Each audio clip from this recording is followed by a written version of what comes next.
Hi, guys, and welcome into the Imperfect Messenger. Today we're discussing Matthew chapter 13 from the King James Version. So we're titling this one Mysteries of the Kingdom. Matthew chapter 13 marks a major shift. Jesus begins teaching in parables, earthly stories with heavenly meaning. Why? Because hearts have already begun to harden. Parables reveal truth to the hungry and conceal truth from the resistant. The imperfect messenger must understand. Not everyone who hears understands, and not everyone who understands responds. So let's get started with Matthew chapter 13, 1 through 9, the parable of the sower. The same day went Jesus out of the house and sat by the seaside. The great multitudes were gathered together unto him, so that he went into a ship and sat. And the whole multitude stood on the shore. And he spake many things unto them in parables, saying, Behold, a sower went forth to sow. And when he sowed, some seeds fell by the wayside, and the fowls came and devoured them up. Some fell upon stony places, where they had not much earth, and forthwith they sprung up, because they had no deepness of earth. And when the sun was up, they were scorched, and because they had no root, they withered away. And some fell among thorns, and the thorns sprung up and choked them. But other fell into good ground, and brought forth fruit, some an hundredfold, some 60-fold, some 30-fold. Who hath ears to hear, let him hear. So, four types of soil, one seed. The seed is the word, the soil is the heart, right? So, he's basically saying here whoever sows good seeds in good soil is going to reap the benefits.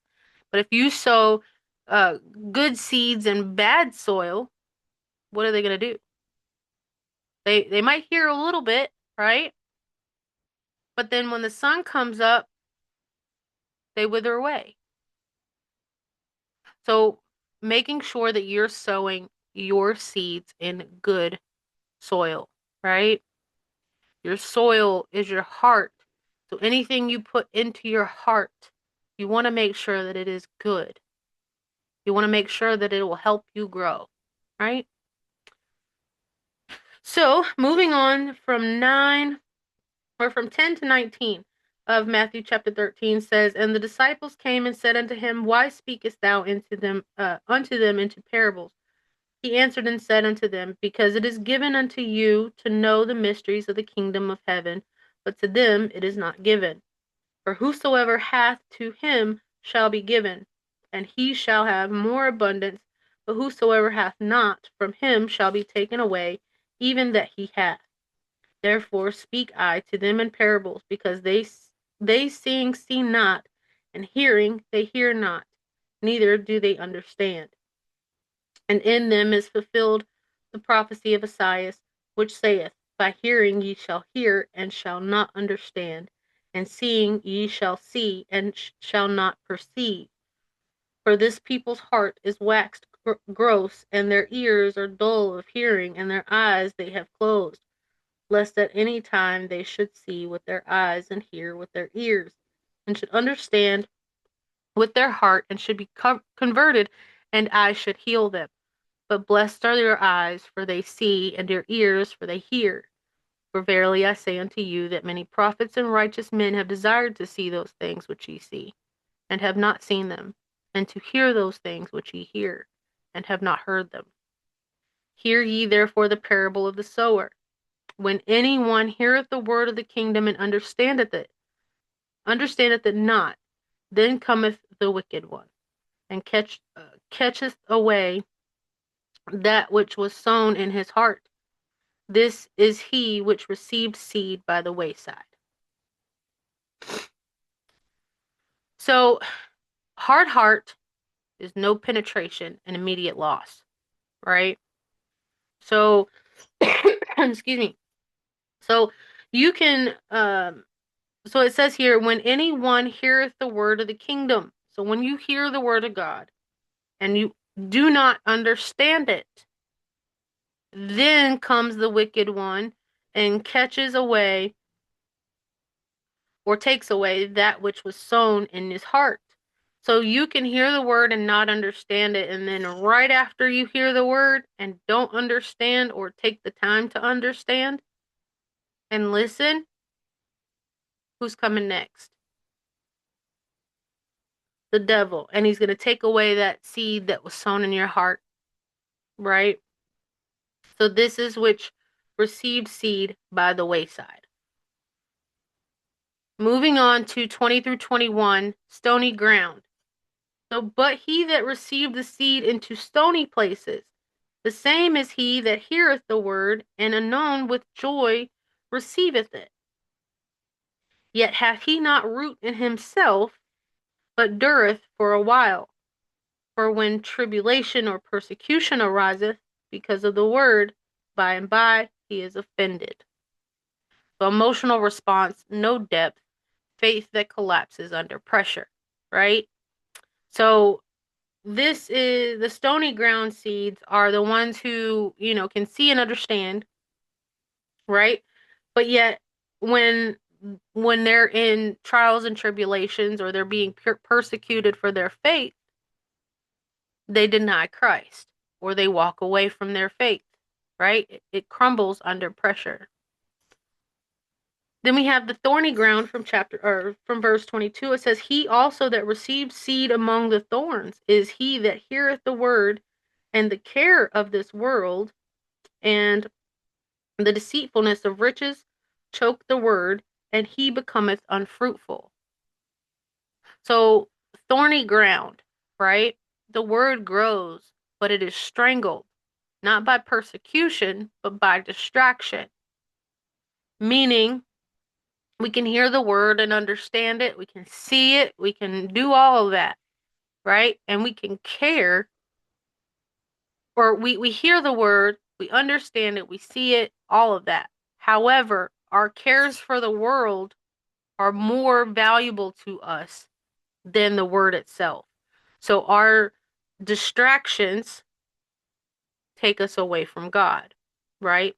And it chokes the seed that was planted. Okay?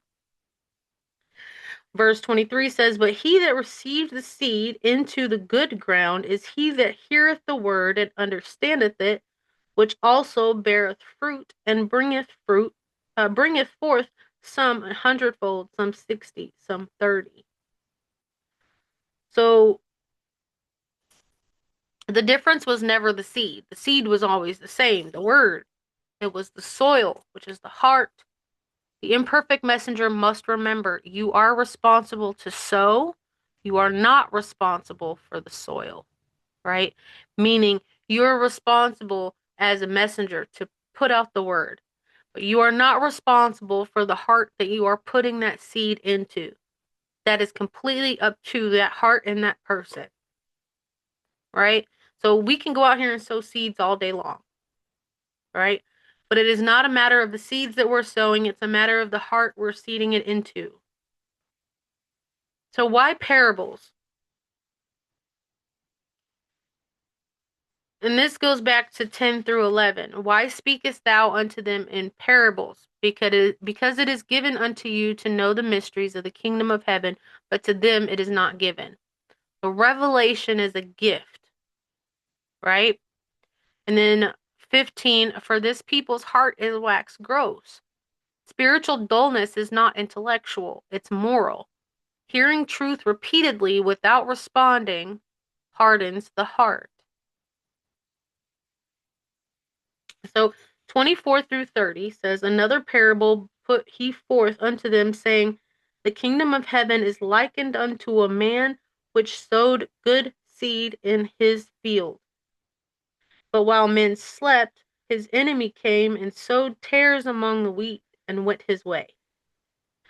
But when the blade was sprung up and brought forth fruit, then appeared the tares also.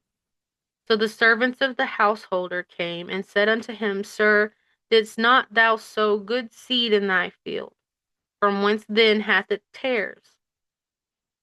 He said unto them, An enemy hath done this.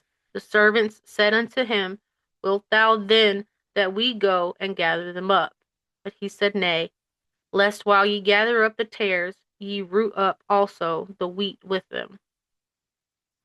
Let both grow together until the harvest. And in the time of the harvest I will say to the reapers, Gather ye together first the tares, and bind them into bundles to burn them, but gather the wheat into my barn.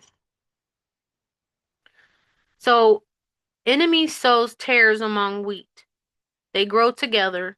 The servants want to uproot immediately, but the master says, wait, right? Now, why do we do this? Right? So why does he say that he wants to gather the harvest together, even though the enemies have already come in and did the tares and some of his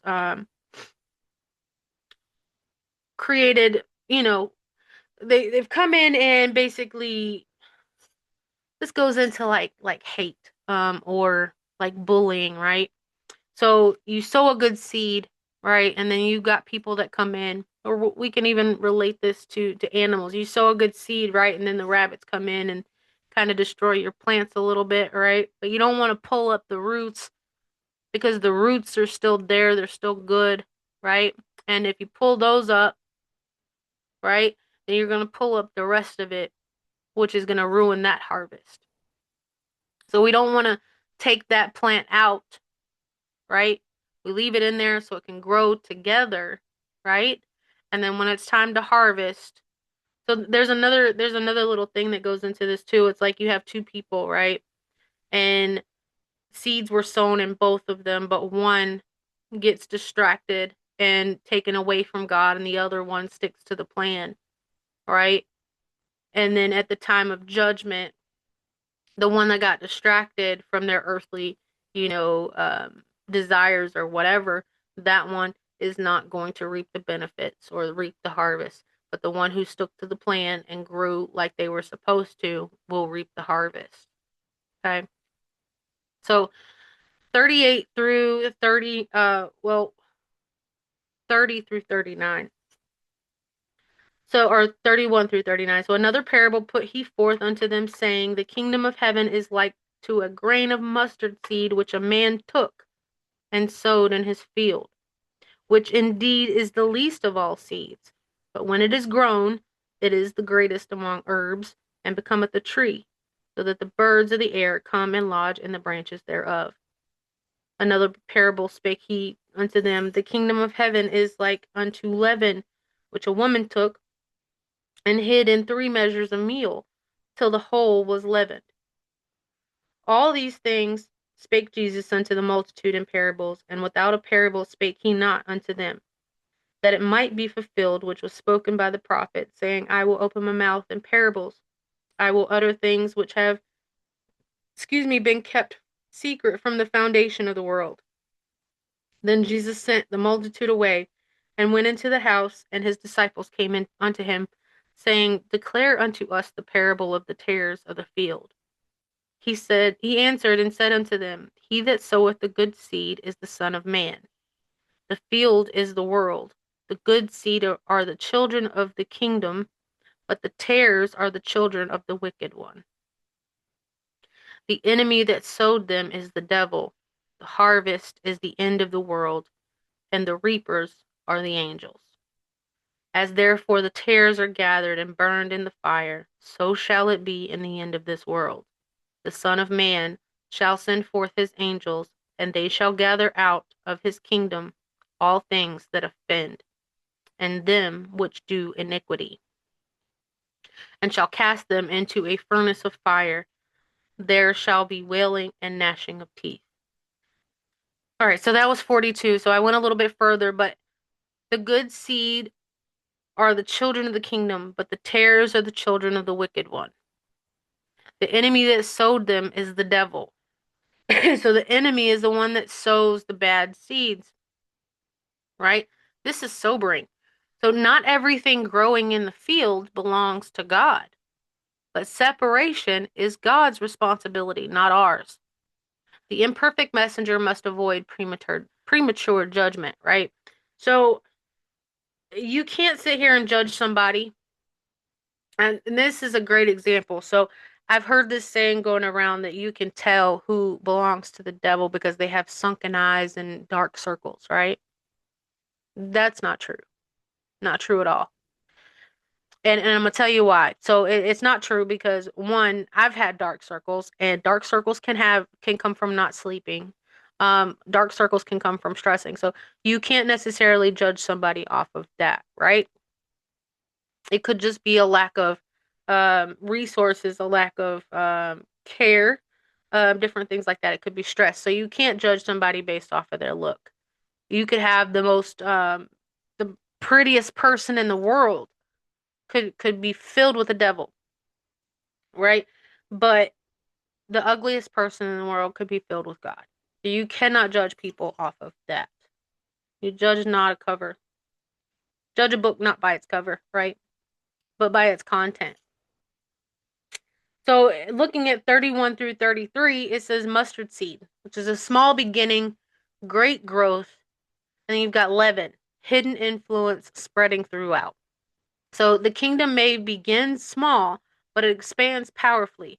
Never despise small beginnings. So that goes into having faith the size of a mustard seed. And if you've ever seen a mustard seed, it's really, really tiny, along with a lot of other seeds, but it's really, really tiny, right? But when you plant that seed in good soil, it grows and it expands like quickly, right? And it becomes this big tree, right? Like it says in the Bible, it becomes a tree that birds can land in the branches, right? And be safe, right? They can make a home from the branches, etc., right? So that's the way God wants us to be. He wants us to start with the faith, the size of the mustard seed, and he wants us to plant that seed, the word, in our heart and let it grow. And if we grow within the word, which is his seed, then we will grow powerfully, spreading throughout, right?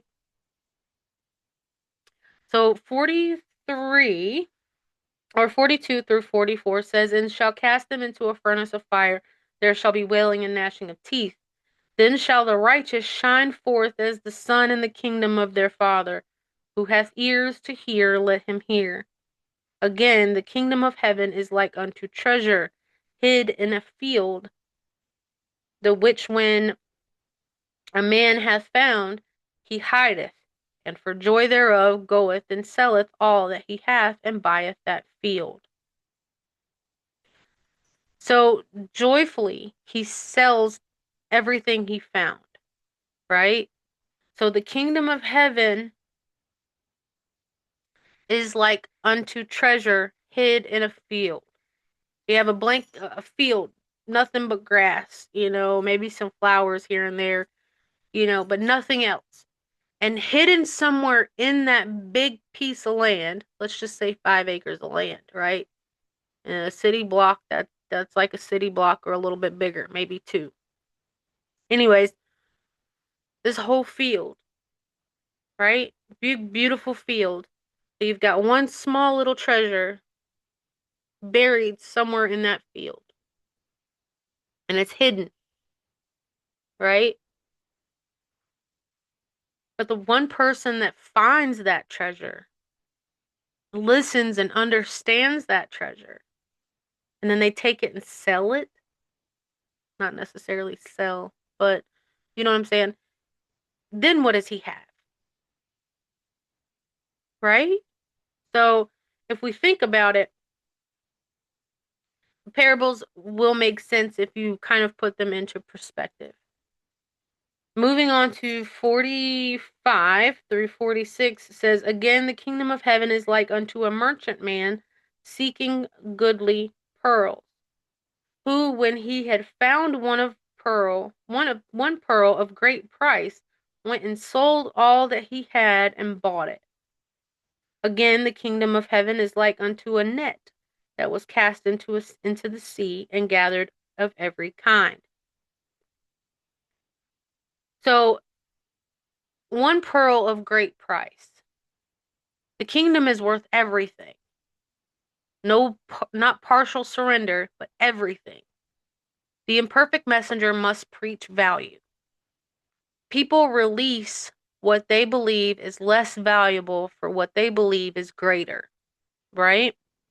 So, the best way that I've heard this put is the closest you'll ever get to God is being close to dirt. And why do I say that? Because it isn't our house, it's not our car, it's not the jewelry, it's not the clothes, it's not anything that you could buy in this world.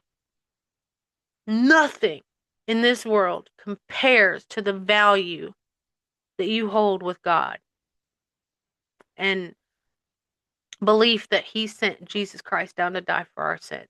Nothing in this world could compare to the value of that.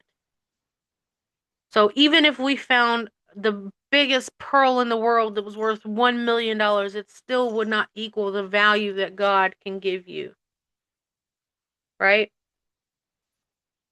So moving on to 47 through 50, it says, "Again, the kingdom of heaven is like unto a net that was cast into the sea and gathered of every kind, which when it was full, they drew to shore and sat down and gathered the good into vessels, but cast the bad away.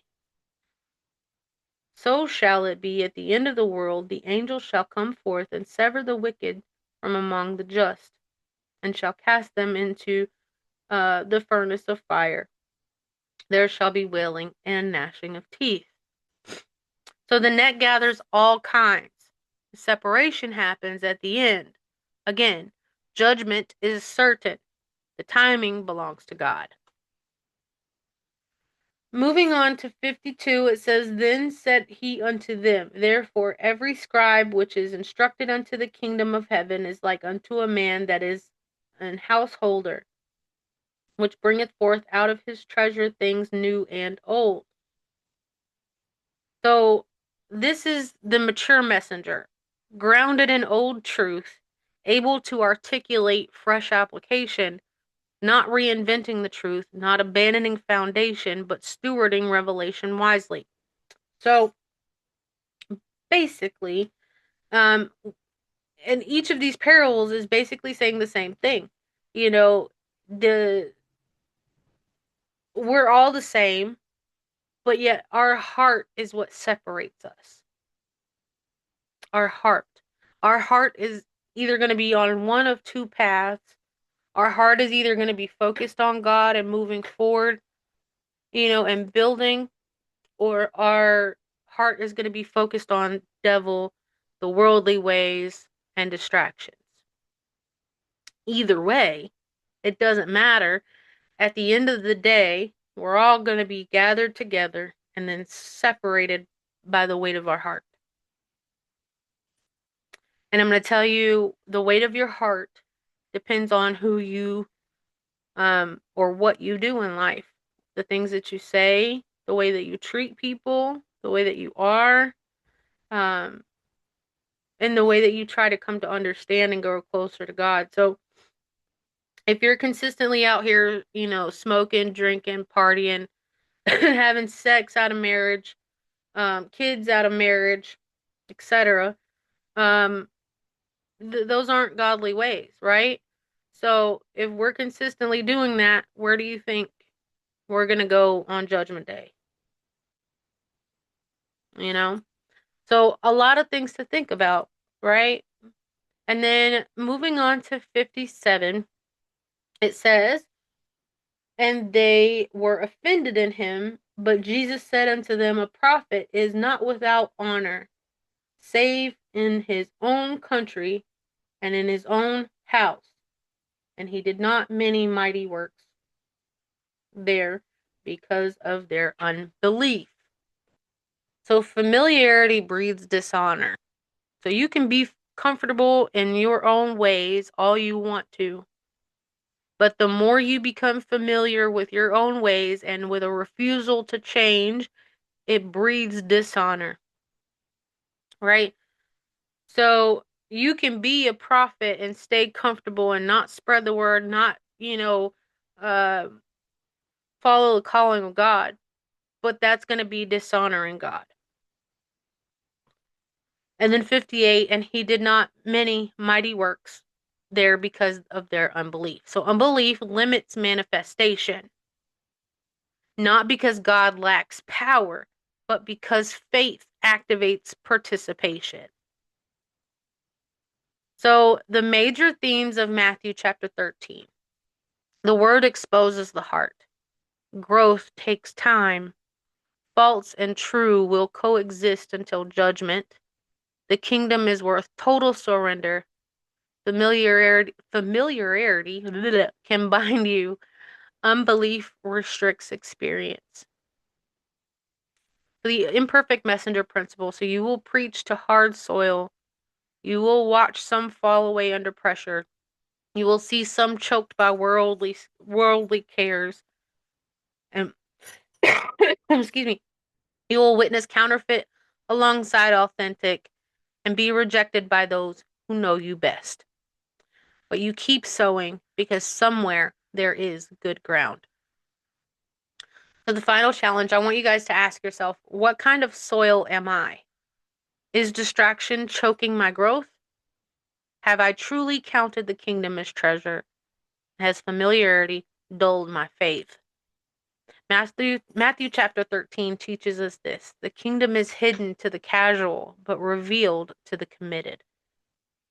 I want to thank you guys for joining. Go forth and be blessed. Bye, guys.